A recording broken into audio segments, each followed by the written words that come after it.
오늘 같이 보실 성경 말씀은 창세기 4장입니다. 창세기 4장 1절에서 8절인데 저에게 너무나도 잘 알려져 있죠. 가인과 아벨 이야기인데 제가 1절에서 8절까지 읽어드리도록 하겠습니다. 아담이 그의 아내 하와와 동침함에 하와가 임신하여 가인을 낳고 이르되 내가 여호와로 말미암아 득남하였다 하니라. 그가 또 가인의 아우 아벨을 낳았는데 아벨은 양 치는 자였고 가인은 농사하는 자였더라. 세월이 지난 후에 가인은 땅의 소산으로 제물을 삼아 여호와께 드렸고 아벨은 자기도 양의 첫 새끼와 그 기름으로 드렸더니 여호와께서 아벨과 그의 제물은 받으셨으나 가인과 그의 제물은 받지 아니하신지라. 가인이 몹시 분하여 안색이 변하니 여호와께서 가인에게 이르시되 내가 분하여 함은 어찌 됨이냐 안색이 변함은 어찌 됨이냐 내가 선을 행하면 어찌 낯을 들지 못하겠느냐 선을 행하지 아니하면 죄가 문에 엎드려 있느니라. 죄가 너를 원하나 너는 죄를 다스릴지니라. 가인이 그의 아우 아벨에게 말하고 그들이 들에 있을 때에 가인이 그의 아우 아벨을 쳐 죽이니라. 아멘.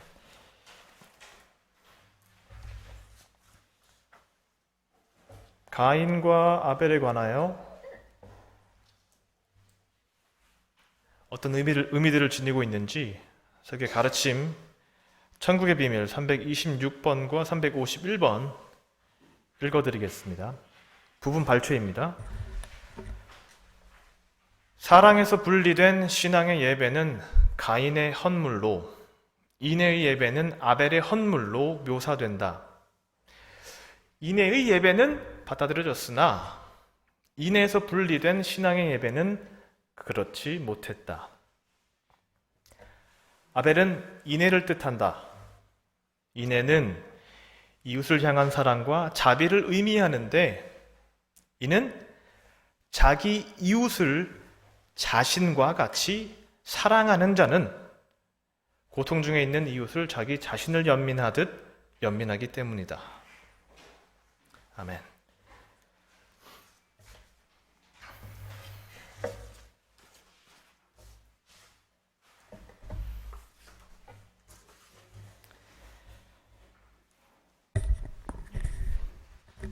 5월이 찾아왔습니다. 5월은 가정의 달이죠. 지난 주일은 어린이날이었고, 각자 나름대로 기념을 하셨겠지만, 수요일 날은 어버이날이었습니다. 근데 저희가 한 가지 모르고 있는 게 있을 것 같은데, 혹시 5월 22일이 무슨 날인지 아시나요? 5월 22일. 맞습니다. 네, 부부의 날입니다.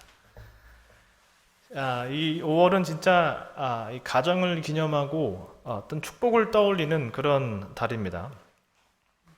5월에 가정의 달이 있는 게 우연 같지는 않아요. 5월 하면은 저희가 어떤 게 떠오르나요? 5월. 저희가 느끼는 거, 피부로 느끼는 거. 실록, 꽃. 온기, 따뜻함, 생명, 평온, 이런 것들. 그래서 우리 가정이 이루어야 할 여러 가지 것들이 있는데 그것들을 자연스럽게 연상하게 하는 것 같아요. 그리고 이 가정이라고 하면은 이 가정을 수놓는 어떻게 보면은 가장 핵심적인 단어가 있습니다. 어떻게 보면 정의를 딱 내릴 수 있는 단어가 있는데 그것은 바로 관계입니다. 관계. 우리가 사느라 저희 살아가는 관계에 바쁠 수 있지만 또 저희가 교인으로서 저희 하늘에 계신 아버지와의 관계도 중요하지 않겠습니까? 오늘 창세기 4장 본문입니다. 좀 끔찍한 사건이 일어나는데 가정, 관계, 뭐 화목 이런 것과는 굉장히 대조가 됩니다. 사실 이 창세기 첫 부분이 제가 굉장히 좋아하는데 원래는 이제 에덴 동산에 있었잖아요. 저희가 이제 아담이라고 하면은 저희 세교에서는 아담을 이 지상에 있었던 첫 교회, 태국교회라고 이렇게 이야기를 합니다. 태국교회의 첫 그 당시 상황이, 그 상태가 에덴 동산의 그것으로 그려지잖아요. 근데 점차적으로 관계에 뭔가 삐그덕거림이 나타나기 시작을 합니다. 그게 아담이 독처하는 것이 만족스럽지 못했던 거예요. 그래서 이브가 생겨나고요. 그 다음에 또 어떤 일들이 있죠? 3장에 이르러서는 뱀이 등장을 합니다. 갑자기 생뚱맞게 뱀의 꾀임이 있고, 그리고 아담이 선악과를 따먹습니다. 그러니까 덩달아 누구도 먹었죠? 이브가 따먹었고 덩달아 아담도 따먹었죠. 그 다음에 아담과 이브는 여호와 하나님을 피해 다니기 시작을 합니다. 그리고 종국에 어떤 일이 일어나나요?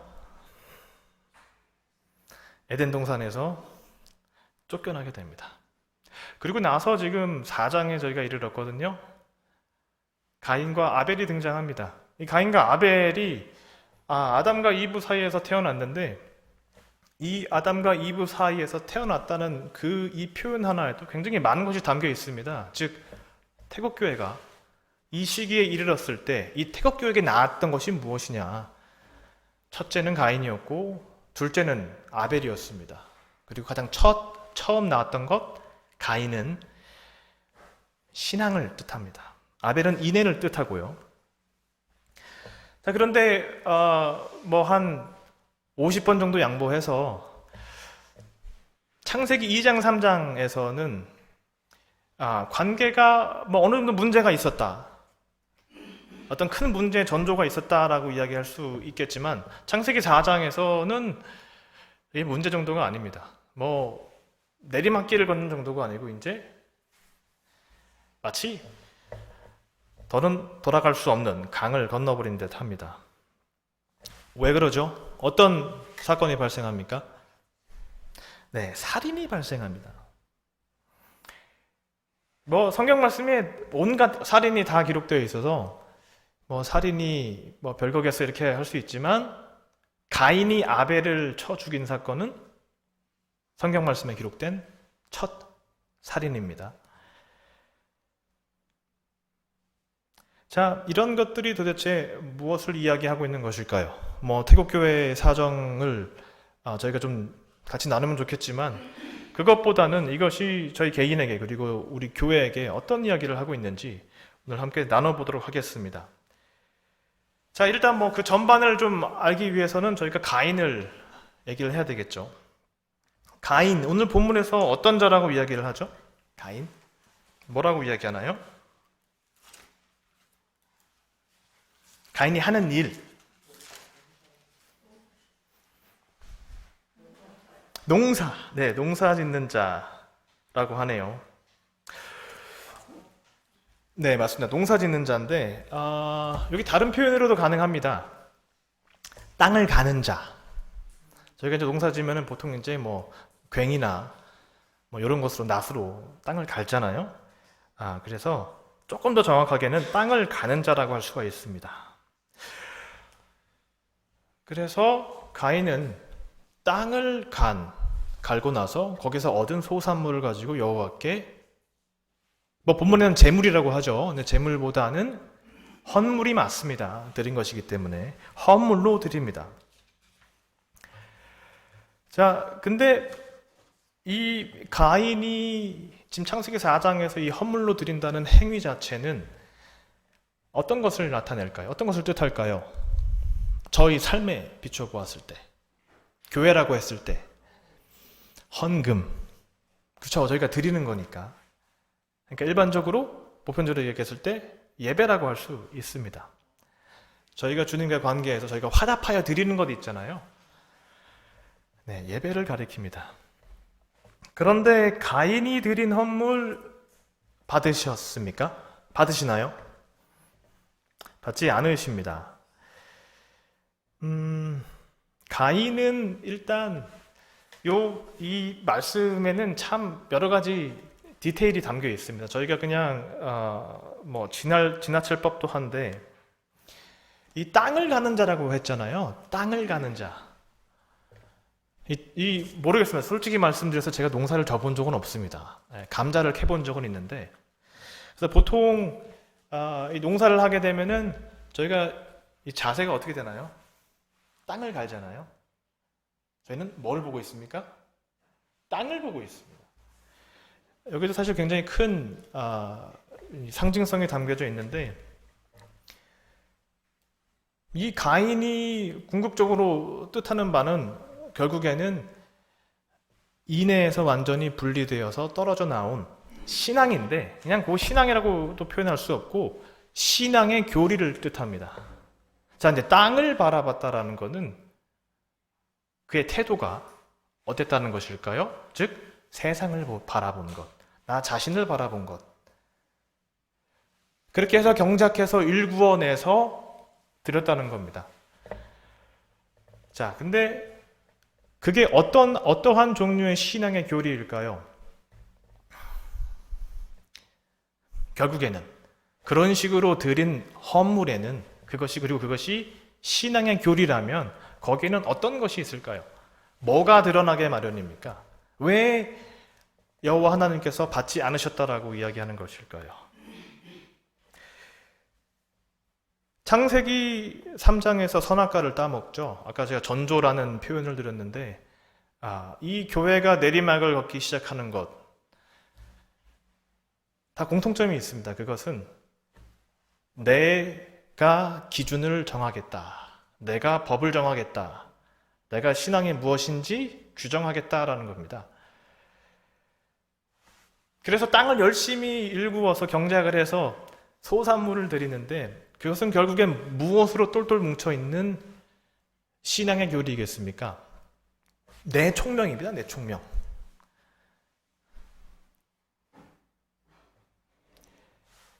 이것은 또한 자신만의 종교성이라고도 이야기할 수 있습니다.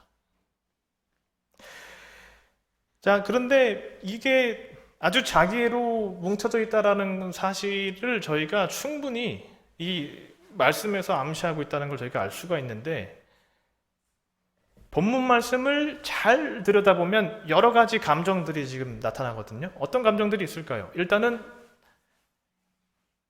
아벨의 헌물은 받아들여졌는데 자기 자신의 헌물이 받아들여지지 않았을 때 가인의 감정. 물론 어떤 감정이라고는 이야기를 안 합니다. 근데 행동을 하죠. 네, 일단 행동을 살펴보면은 살인이었고요. 또 분노라는 감정이 있기는 한데, 보통 이런 감정, 분노라는 감정 어디서 나오나요? 질투겠죠. 네. 질투 아니면 내가 용납되지 않았다는 거기에 대한 반응이었을 것입니다. 자, 우리 가정의 달이라고 제가 시작을 했고, 관계가 중요하다고 말씀을 드렸습니다. 어떻게 좀 선물을 좀 주고 받으셨나요? 어린이날 그리고 어버이날 오고 간 게 있었을 거라고 생각을 하는데, 저희가 선물이 마음에 안 들더라도 정성껏 가지고 오면은 성의를 봐서라도 그래도 좋지는 않아도 겉포장은 좀 하잖아요. 예쁘다, 좋다, 마음에 든다. 그래서 이렇게 냉정하게 주님께서 가인의 헌물을 받지 않으셨을까, 좀 야속하다라고 생각을 할 수가 있습니다. 근데 저희가 이야기하는 것은 그냥 일반적인 선물이 아니잖아요. 저희와 주님의 관계를 규정하는 예배에 관해서 이야기를 하고 있습니다.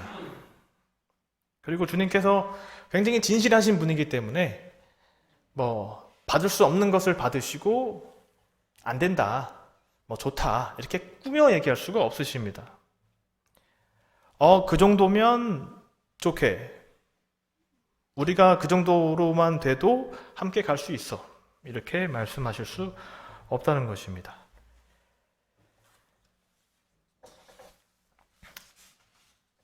일반적인 교회 상태를 제가 다뤘다면은 태국 교회 사정을 저희가 알 수는 없습니다. 실제로 세교에서 그렇게 이야기를 하고요. 그렇다면 지금 가인이 저질렀다는 그 행위,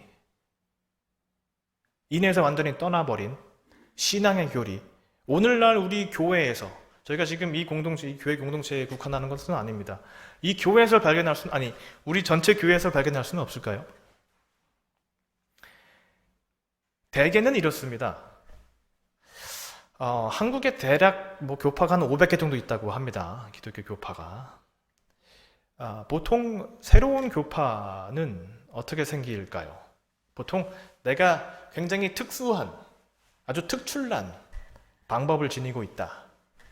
내가 주님께로 가는 굉장히 유일한 통로를 알고 있는데 우리 교회 와라. 우리 교회만이 구원으로 이끌 수 있다. 아니면은 어떤 특정한 신앙 고백을 해야지만 주님께로 갈 수 있다. 요즘에는 이런 이야기들도 합니다.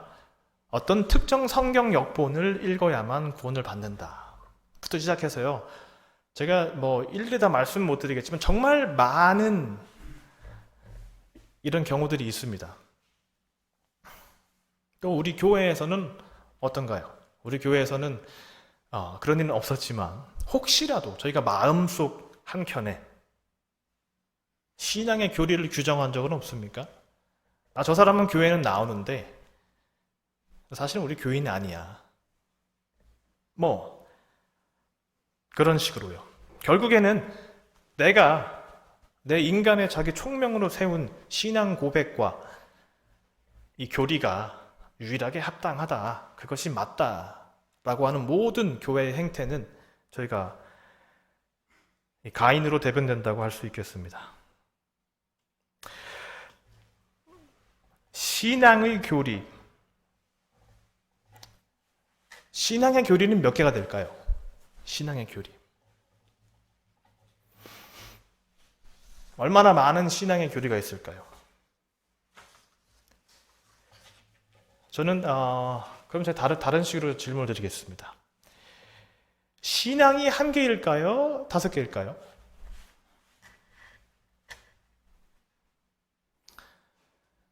하나겠죠?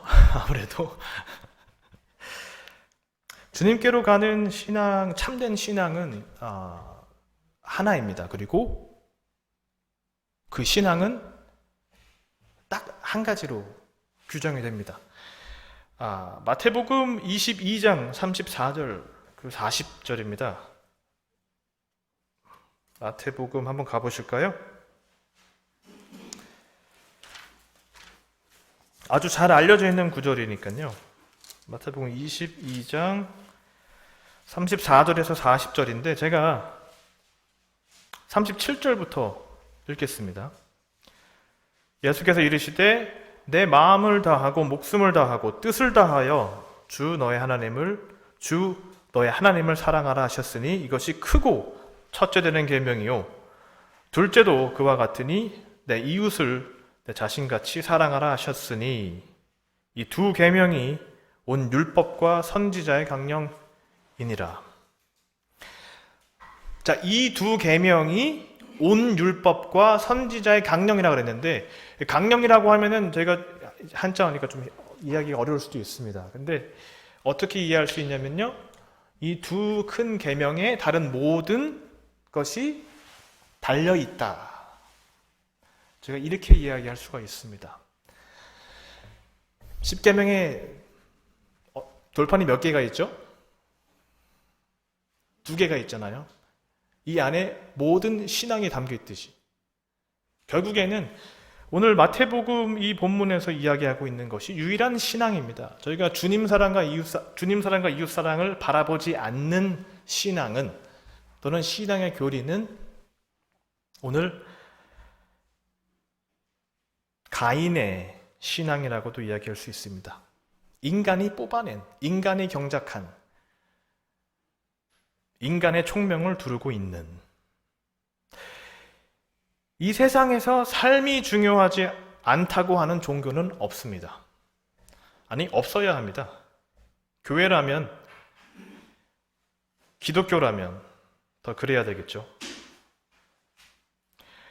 자, 가인에 대한 주님의 공의로운 판단, 오늘 4장 7절에 이렇게 쓰여 있습니다. 인애, 사랑이 어떻게 강조되는지, 내가 선을 행하면, 다른 말로 잘 행하면 어찌 낯을 들지 못하겠느냐? 선을 행하지 아니하면 죄가 문에 엎드려 있느니라.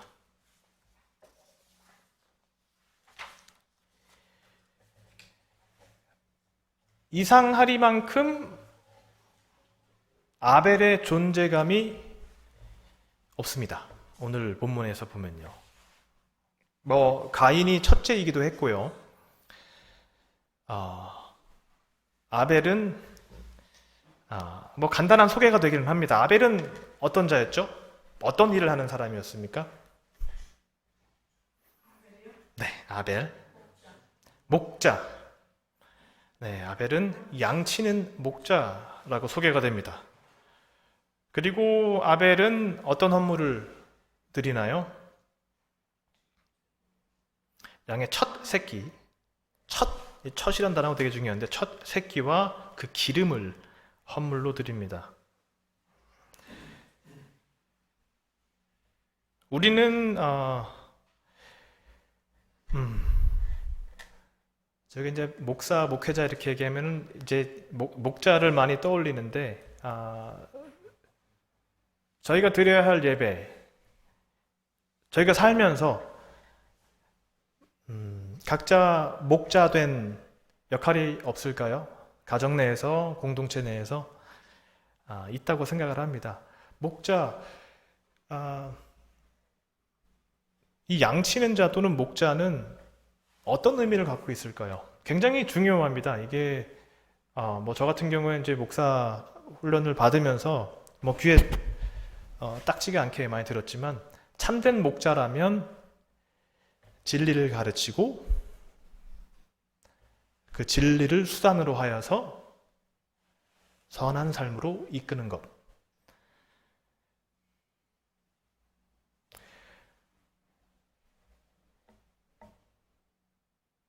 그리고 우리가 목자로서 드리는 헌물은 양의 첫 새끼와 그 기름이라고 했는데, 이것을 한마디로 추려보겠습니다. 한마디로. 오로지 주님의 것이라고 할 수 있는 것. 사랑은 저희가 잠시 빌려올 수는 있습니다. 주님께로부터. 근데 인애와 사랑이라고 하는 이 주님의 생명은요, 저희 거라고 할 수가 없습니다. 그래서 저희가 목자로서 해야 할 일은 주님께서 주시는 이 사랑, 이 인애, 그것을 함께 나누어야 되겠죠? 그것이 우리가 응당 드려야 마땅한 아벨로 표상되는 예배라고 할 수 있습니다. 그래서 저는 끝마치기에 앞서서 아벨의 예배가 그렇다면은 아벨의 예배에 어떤 속성이 있는가 한번 같이 좀 묵상을 해봤으면 좋겠습니다. 천국의 비밀 351번에 아벨에 관해서 제가 한번 다시 소개를 드리겠습니다. 아벨은 인애를 뜻한다. 인애는 이웃을 향한 사랑과 자비를 의미하는데, 이는 자기 이웃을 자기 자신처럼 사랑하는 자는 고통 중에 있는 이웃을 자기 자신을 연민하듯 연민하기 때문이다. 자, 지금 이런 것이 우리가 드려야 할 예배의 요소라고 지금 이야기를 하고 있습니다. 굉장히 어렵다고 생각할 수 있는데, 여기 이 언어라는 게 굉장히 중요합니다. 자기 이웃을 자기 자신과 같이라고 했습니다. 어려울 수도 있는데 어렵지 않을 수도 있습니다. 내가 나를 보살피고 나를 애정하려고 하는 것만큼 나보다 더 사랑하라는 얘기까지는 안 하십니다. 여기서 지금 내가 나에 관해서 마음 쓰는 만큼만이라도 이웃을 그만큼 보살필 수 있다면, 다독일 수 있다면, 그의 고통을 연민할 수 있다면, 너희가 정말 주님께 드릴 수 있는 가장 큰 헌물이 아니겠습니까?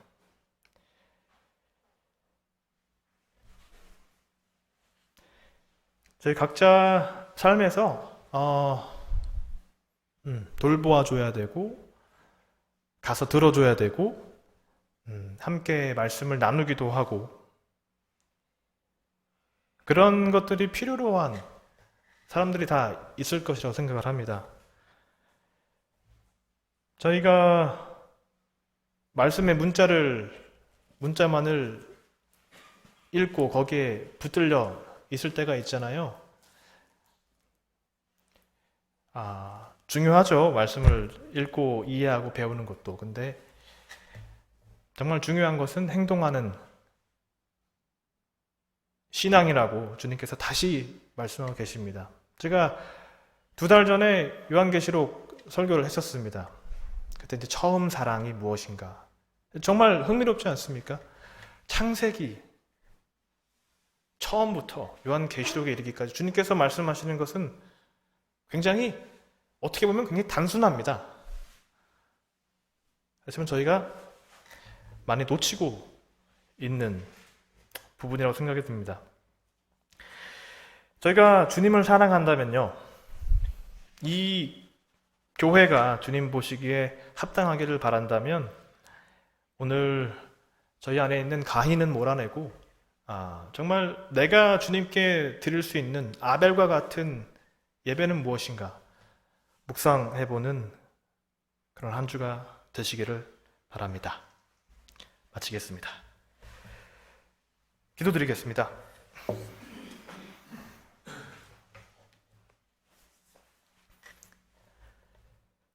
주님 아버지, 늘 저희를 곁에 두고자 다가오시고자 하는 주님의 사랑과 자비에 감사드립니다. 그 자애로우심에 저희가 얼마나 많이 실망을 끼쳐드리는지 모르겠습니다. 때로는 개인으로서 그리고 교회로서 저희가 오만한 가인이 됩니다. 잔인한 가인이 됩니다. 저희 자신의 총명이 최고가 되고자 하며 혼자만 총애받고 싶어 합니다. 자기로 똘똘 뭉쳐서 주님도 교회도 그리고 나중에는 형제도 저버립니다. 저희 새교회로 하여금 정말 주님께 온당히 드려야 하는 삶의 예배가 무엇인지 알게 저희 각자에게 오셔서 알 수 있도록 도와주시옵소서. 주님께서 주시는 그 바른 신앙의 교리를 통해 인내의 삶이라는 예배를 드릴 수 있도록 인도하여 주시옵소서. 이 모든 말씀 주님의 이름으로 기도드리옵나이다. 아멘.